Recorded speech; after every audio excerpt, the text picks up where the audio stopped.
가지고 다시 한번 땅에 적으시면서 그들에게 힌트를 주신 것이에요.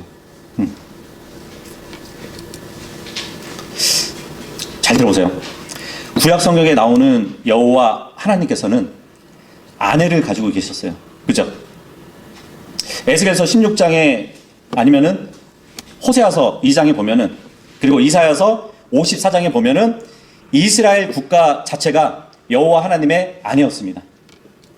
근데 마치 교회가 예수 그리스도의 신부인 것처럼 이스라엘 국가는 여호와 하나님의 아내예요. 성경에 보면 이제 인간의 몸을 질그릇이라고 이렇게 기록을 해주고 있거든요. 예수님은 인간의 몸인 질그릇을 입고 이 땅에 오셨어요. 네. 흙으로 만든 몸. 그리고 에베소서 5장 26절에 보면은 이는 그분께서 교회를 성결하게 구별하시고 말씀에 의한 물의 씻음으로 정결하게 하려 하시며, 이 말씀이 있어요. 그분은 말씀이시잖아요. 하나님의 말씀이신데 그 깨끗한 말씀의 물로, 마치 그와 같지 않나요? 질그릇 안에 물이 들어가 있는 것처럼. 요한복음 1장에 보면 말씀이 육신이 돼서 우리 가운데 거하신다고 하잖아요.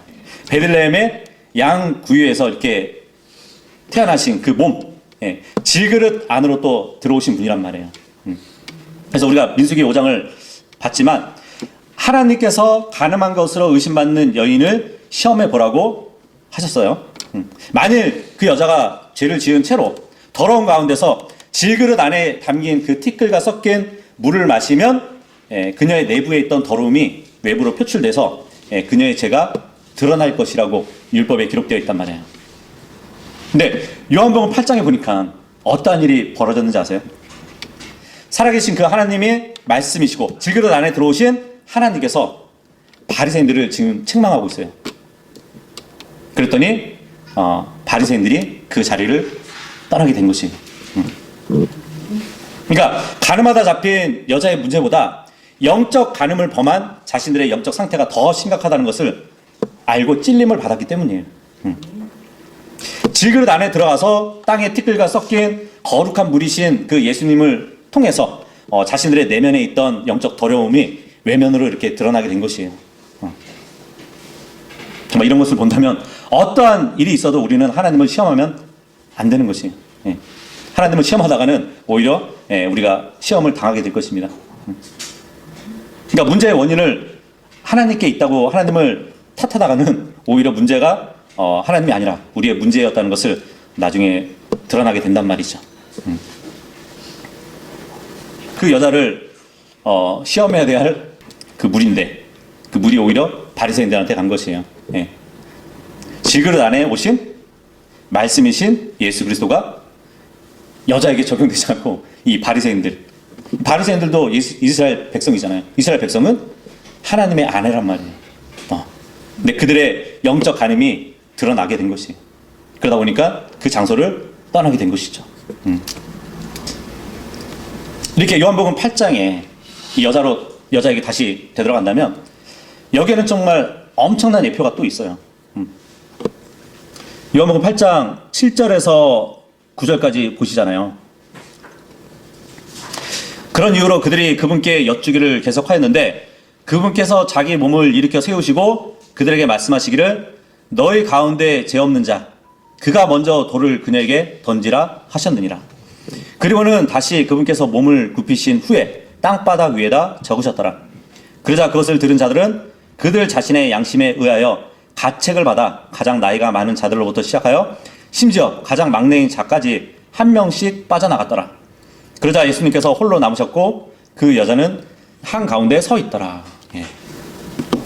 참 불행하게도 지금도 진리인 사실이 있는데 우리가 하나님의 말씀을 전하면 사람들이 그것을 듣고 마음의 찔림을 받아서 자신들이 하나님 앞에서 바르지 않다는 것을 깨닫게 돼요.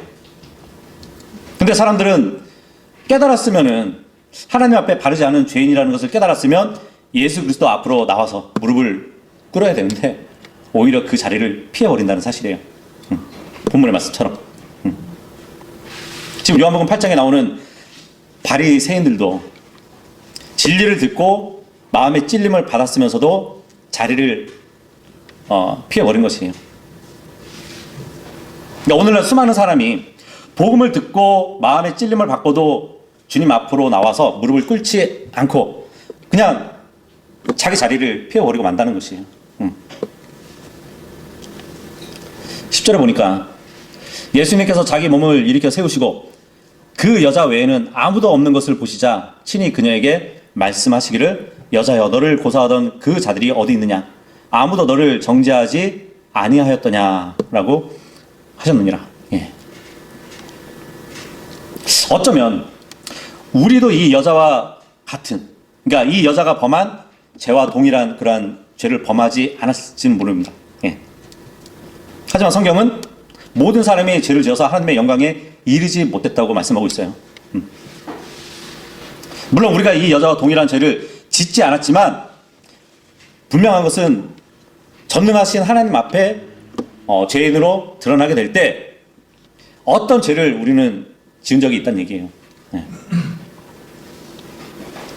근데 우리가 죄를 지었을 때는 이 마귀가 하나님 앞에서 이렇게 고소를 할 것입니다. 하나님, 저 사람은 죄를 지었다고. 저 사람은 죽어야 마땅하다고. 저 사람은 지옥에 가야 된다고. 모르겠어요. 예수님이 죄 없는 마귀들이 돌을 치라고 그랬을지 모르겠습니다. 어쨌든 마귀가 고소하는 그 내용은 모두 사실이죠. 우리가 구원받고 나서도 여전히 죄를 짓고 살잖아요. 근데 예수님께서 우리를 위해서 어떤 일을 해주셨는지 아세요?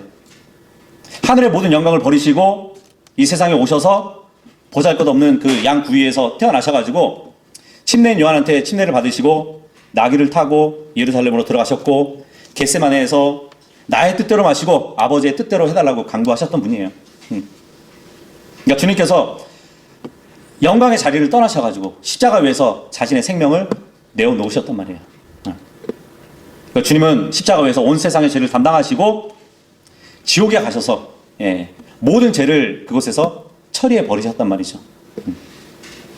이렇게 예수님은 하늘에서 베들레헴으로 오셨고 베들레헴에서 겟세마네로 가셨고 빌라도의 법정에서 갈보리로 가셨어요. 그리고 갈보리 십자가에서 지옥으로 가셨습니다. 그러니까 주님께서 여러분과 저를 위해서 모든 일을 하셔가지고 우리의 모든 원수들이 우리를 향해서 고소하던 것을 잠잠하게 하신 것이에요. 마귀가 우리를 고소할 때마다 예수님은 아무 말 없이 못 박히셨던 그 구멍난 손을 마귀에게 보여주실 것이에요. 그러면 마귀는 더 이상 고소 못하고 잠잠해질 것입니다. 11절 다시 보시면 그녀가 말씀드리기를 주여 아무도 없나이다 하였더라. 이에 예수님께서 그녀에게 말씀하시기를 나도 너를 정죄하지 아니하노라. 가라. 그리고 더는 죄를 짓지 말라 하셨느니라. 지금 이 여자는 단순하게 아무도 저를 고소하지 않았습니다 이렇게 얘기하지 않았어요. 주여 아무도 하지 아니하였나이다 이 말을 하고 있습니다. 예수님을 주라고 지금 고백하고 있어요. 그죠?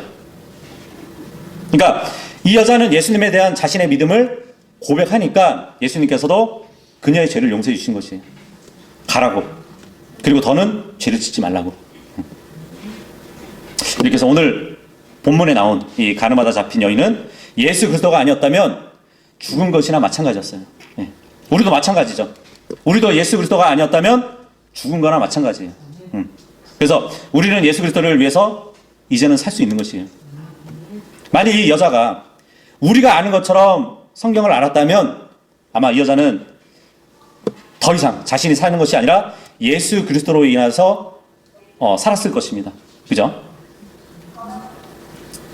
우리도 우리를 구원해 주신 그리스도를 생각할 때는 우리 자신을 위해서 살지 않고 예수 그리스도를 위해서 살아가는 그런 삶을 살고 있잖아요. 그래서 오늘 이 여인과 같이 용서를 받은 우리가 주님을 위해서 남은 생애를 온전히 살아갈 수 있기를 바라겠습니다. 기도 마치겠습니다.